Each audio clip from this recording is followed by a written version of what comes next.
Bienvenue dans ce cours sur une introduction des bases de l'Active Directory.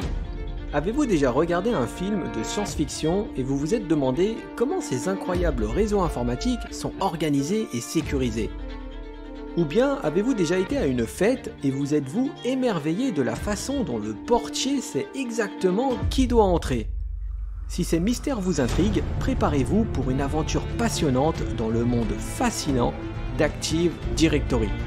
Dans ce cours, nous allons parler des domaines, des arbres, des forêts et des contrôleurs de domaines.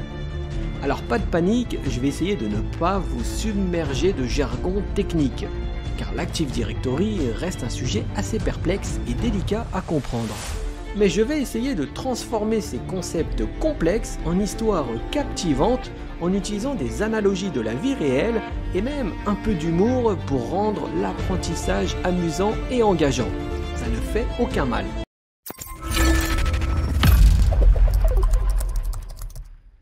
Pour commencer, on pourrait se demander, mais qu'est-ce que l'Active Directory? Alors imaginez que vous êtes dans une grande ville et que vous cherchez un restaurant particulier. Sans l'aide d'un guide ou d'une carte, vous seriez perdu. Eh bien, l'Active Directory, ou AD pour les intimes, c'est comme le GPS de votre système informatique. Il vous aide à organiser et localiser les ressources dans un réseau. En d'autres termes plus techniques, Active Directory, c'est un service de Microsoft qui permet aux administrateurs de gérer et sécuriser les ressources informatiques dans un réseau. Il sert de répertoire centralisé pour toutes les informations sur les utilisateurs, les groupes, les ordinateurs et les autres objets dans le réseau. Nous allons maintenant voir pourquoi cet outil est si important. Imaginez que vous êtes le maire de cette grande ville. Vous avez besoin d'un moyen efficace de gérer tous les restaurants, les magasins et même les habitants de la ville. C'est là que l'importance d'Active Directory entre en jeu. Il permet une gestion simplifiée des ressources. Avec Active Directory, vous pouvez facilement ajouter, supprimer ou modifier les utilisateurs et les ordinateurs dans votre réseau, tout comme un maire peut surveiller et gérer tous les aspects de sa ville. Il permet d'avoir une sécurité renforcée. Active Directory aide à protéger vos données en contrôlant qui a accès à quoi dans votre réseau. Il est comme le chef de la police de votre ville, veillant à ce que seules les bonnes personnes aient accès aux bonnes ressources. Et enfin, il permet un accès simplifié pour les utilisateurs. Grâce à Active Directory, les utilisateurs peuvent se connecter une seule fois et avoir accès à toutes les ressources dont ils ont besoin, tout comme un citoyen de la ville peut utiliser une seule carte d'identité pour accéder à divers services. En bref, Active Directory, c'est comme le maire et le chef de la police de votre réseau informatique, veillant à ce que tout soit bien organisé et sécurisé. Sans lui, gérer un grand réseau serait aussi difficile que diriger une grande ville sans plan et sans règles. Voyons maintenant les domaines, les arbres et les forêts dans Active Directory. Et pour bien comprendre et assimiler ce concept, je vais vous l'expliquer de deux manières différentes. Imaginez un grand parc national. Il est composé de plusieurs zones distinctes, chacune avec ses propres caractéristiques, mais toutes gérées par la même autorité. C'est un peu comme l'Active Directory qui organise ses réseaux. Pour commencer, nous allons voir ce qu'est un domaine. Dans notre parc national, pensez à un domaine comme une zone spécifique, par exemple la zone des lacs. Chaque domaine dans AD a son propre ensemble d'objets, donc ce sont les utilisateurs et les ordinateurs, mais aussi leurs propres règles de sécurité. Tout comme dans notre zone des lacs, vous pouvez avoir des règles spécifiques pour la pêche ou la navigation. Eh bien, un domaine AD fournit un moyen pratique de gérer les objets qui partagent des exigences de sécurité communes. Par exemple, tous les utilisateurs d'un département particulier d'une entreprise peuvent être placés dans le même domaine. Maintenant, on va voir ce qu'est un arbre dans l'Active Directory. Imaginez que notre parc national ait plusieurs zones. Outre la zone des lacs, nous avons également la zone des montagnes et la zone des forêts. Chacune de ces zones a ses propres règles, mais elles sont toutes connectées d'une certaine manière. C'est ce qu'on appelle un arbre dans AD. Un arbre, c'est simplement un groupe de domaines qui partagent un espace de noms contigus. Cela signifie qu'ils sont connectés et peuvent communiquer entre eux, tout comme les différentes zones de notre parc. Et pour finir, nous allons voir ce qu'est une forêt. Pour comprendre, on va revenir à notre parc national. Bien que nous ayons différentes zones, lacs, montagnes, forêts, elles font toutes partie du même parc national. Et bien dans l'AD, c'est ce que nous appelons une forêt.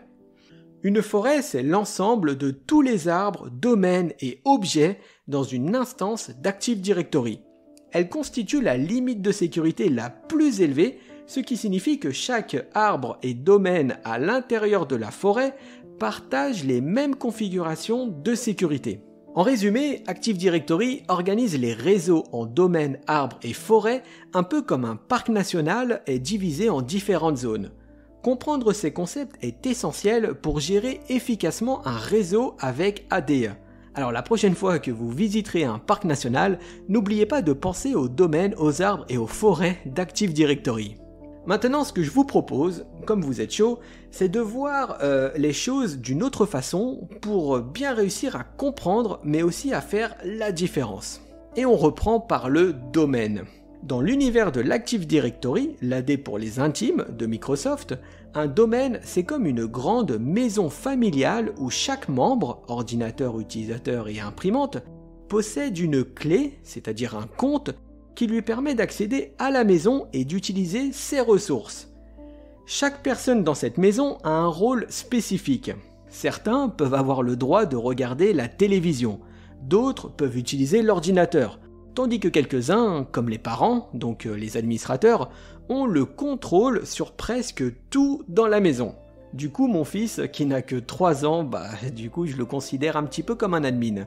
Bref, donc techniquement, un domaine dans l'Active Directory, c'est une manière de regrouper et de gérer ses comptes et ressources au sein d'un réseau informatique.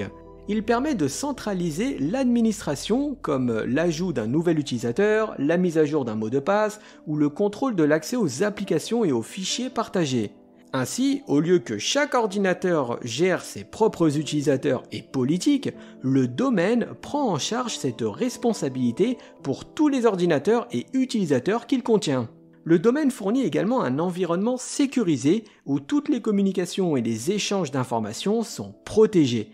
Cela garantit que seules les personnes autorisées peuvent accéder à certaines données ou ressources sur le réseau. En résumé, dans l'Active Directory, un domaine, c'est comme une grande famille où chaque membre est reconnu, a des droits spécifiques et suit des règles communes pour vivre harmonieusement et en sécurité sous le même toit. Voyons maintenant ce qu'est un arbre dans l'Active Directory. Si nous revenons à notre analogie de la maison pour le domaine, imaginez maintenant que cette maison appartienne à une grande famille qui décide d'étendre son espace de vie. Au lieu de construire juste une maison, ils construisent un ensemble de maisons sur un grand terrain, chacune pour différents membres de la famille. Ce groupe de maisons, reliés par des allées et partageant le même nom de famille, représente un arbre dans l'Active Directory. Un arbre, donc, c'est une collection de domaines qui sont liés hiérarchiquement sous un domaine racine unique.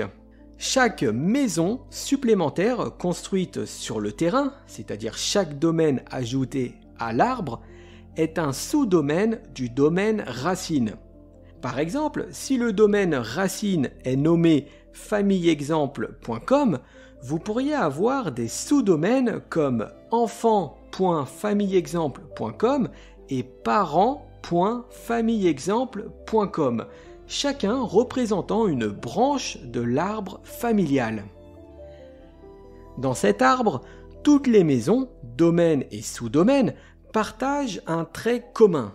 Elles utilisent le même espace de nom de base. Dans notre exemple, c'est familleexemple.com. Cela simplifie la gestion des identités et des accès car une politique ou une configuration définie au niveau du domaine racine peut être héritée automatiquement par tous les sous-domaines tout en permettant des ajustements spécifiques à chaque sous-domaine pour répondre à leurs besoins particuliers. L'arbre permet non seulement d'organiser logiquement les domaines et sous-domaines, mais aussi de simplifier l'administration en regroupant les domaines ayant des besoins ou politiques similaires sous une même structure hiérarchique. ce qui facilite la gestion des utilisateurs, des ordinateurs et des ressources à travers les différents domaines en maintenant l'ordre et la sécurité au sein de cette grande famille élargie. En résumé, un arbre dans l'Active Directory peut être vu comme une extension naturelle d'un domaine, où plusieurs domaines sont regroupés sous un domaine racine commun pour former une structure organisée et hiérarchique. Cela présente une manière logique et efficace de gérer et de structurer les ressources et les politiques d'accès dans un environnement réseau plus large et plus complexe. Et enfin, on va terminer par la forêt. Alors ce n'est pas une agence immobilière. Après avoir compris ce qu'est un arbre dans l'Active Directory, qui représente une collection de domaines liés sous un domaine racine commun, la suite logique nous amène à l'expansion encore plus grande de notre métaphore, la forêt. Imaginez maintenant que notre terrain, avec ses différentes maisons, donc les arbres, ne soit qu'une partie d'un vaste paysage qui comprend plusieurs terrains similaires, chacun avec son propre ensemble de maisons et de familles, donc les autres arbres. Cette vaste étendue de terre, avec tous ces terrains et maisons, est ce que l'on appelle une forêt dans l'Active Directory.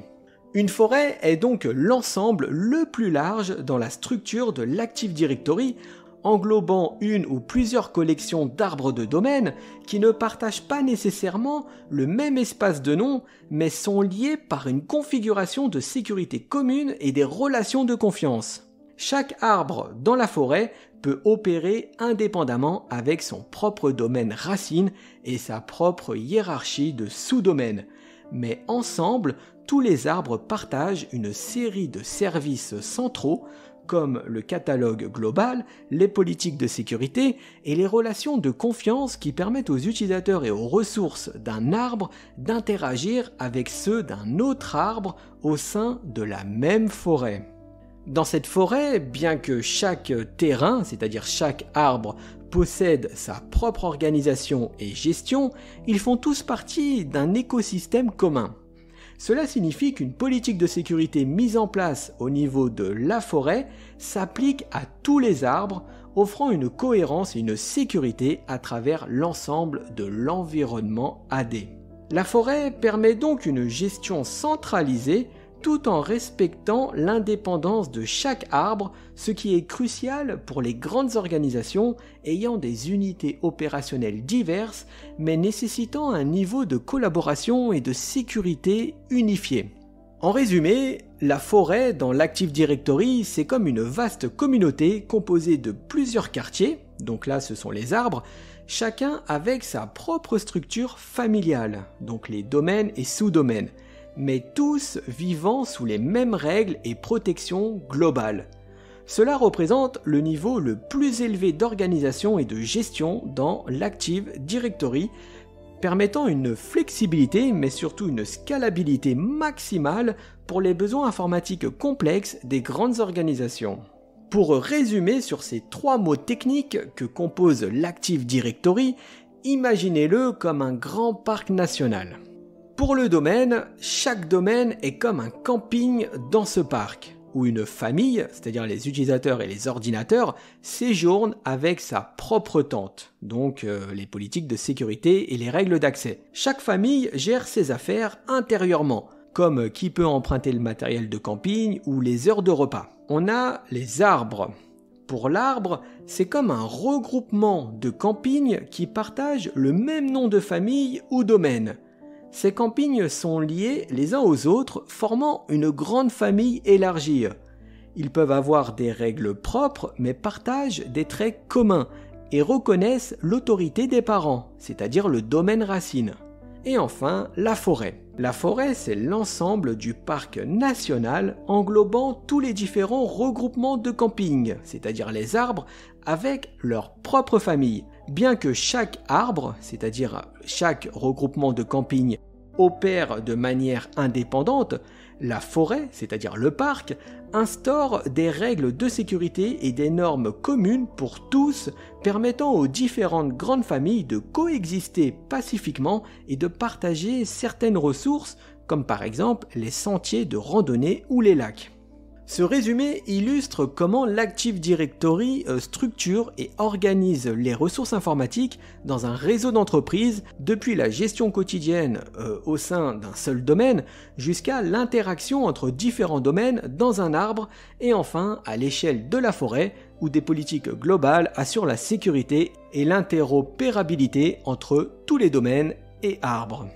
Avant de clôturer ce cours, si j'ai perdu personne, nous allons voir ce que sont les contrôleurs de domaine dans Active Directory.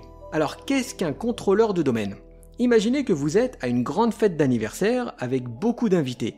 Comment s'assurer que seules les personnes invitées entrent ? Dans l'idéal, vous auriez besoin d'un portier. Eh bien dans le monde d'Active Directory, ce portier est ce que nous appelons un contrôleur de domaine. Un contrôleur de domaine, ou DC pour les intimes, c'est un serveur qui répond aux demandes de sécurité, d'authentification et d'autorisation au sein d'un domaine Active Directory. Il fait partie intégrante de la gestion des utilisateurs et des ordinateurs dans un réseau basé sur Windows. Alors pourquoi avons-nous besoin de contrôleurs de domaine ? Eh bien, revenons à notre analogie de la fête. Sans portier, n'importe qui pourrait entrer, ce qui pourrait entraîner des problèmes de sécurité comme des personnes non désirées ou même des voleurs. De même, sans contrôleur de domaine, notre réseau serait vulnérable aux attaques et aux accès non autorisés. Le contrôleur de domaine joue donc un rôle essentiel dans la gestion de la sécurité du réseau. Il vérifie les identifiants des utilisateurs lorsqu'ils se connectent au réseau et détermine quelles ressources du réseau ils sont autorisés à accéder. Alors tout ça c'est bien, mais comment fonctionne ce contrôleur de domaine ? Eh bien, imaginez que notre portier a une liste d'invités. Lorsqu'une personne tente d'entrer à la fête, le portier vérifie son nom sur la liste. Si le nom de la personne est sur la liste, elle peut entrer, sinon elle est refusée. C'est exactement ce que fait un contrôleur de domaine.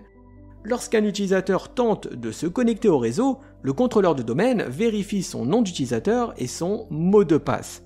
Si les informations sont correctes, l'utilisateur est autorisé à accéder au réseau. Sinon, l'accès est refusé. Et c'est la fin de notre cours sur l'introduction de l'Active Directory. J'espère que vous avez apprécié ce voyage tout autant que moi pour l'organiser.